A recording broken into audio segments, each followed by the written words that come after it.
अस्सलामु अलैकुम वरहमतुल्लाहि वबरकातुहू। अल्हम्दुलिल्लाह वस्सलातु वस्सलामु अला रसूलिल्लाह, अम्मा बाद।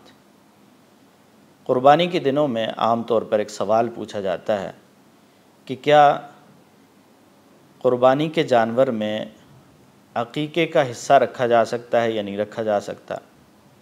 तो पहले तो ये बात समझने की ज़रूरत है कि अक़ीक़ा क्या है।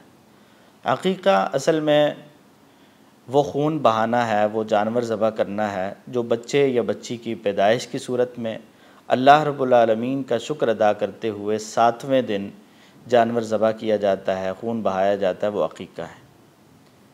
और इसकी अपनी अहमियत है, अपनी फ़जीलत है। रसूलुल्लाह सल्लल्लाहु अलैहि वसल्लम ने इसकी बड़ी तरग़ीब दी है, तालीम दी है और ये ज़रूरी है। लेकिन क़ुरबानी के जानवर में इसको ऐड करना और क़ुरबानी के जानवर में उसका हिस्सा रख लेना, क्या ये शरअन दुरुस्त है या नहीं है।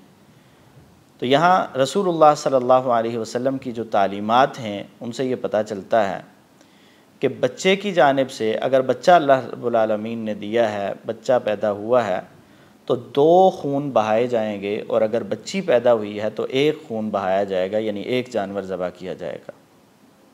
अब अगर उसको क़ुरबानी में आप शामिल करते हैं तो खून तो नहीं बहा सके, क्योंकि अगर वो क़ुरबानी का खून है तो फिर अक़ीक़े का खून कहाँ है, और अगर वो अक़ीक़े का जानवर है तो क़ुरबानी का जानवर और क़ुरबानी का खून कहाँ है। तो हुक्म यह है कि बच्चे की तरफ से 2 खून बहाए जाएं और बच्ची की जानिब से 1 खून बहाया जाए। तो अगर उसको क़ुरबानी के जानवर में शामिल कर लिया जाए तो ये चीज़ हासिल नहीं होती। तो इसलिए क़ुरबानी अलग से है, इबादत है मुस्तकिल तौर पर, अक़ीक़ा अलग से मुस्तकिल इबादत है।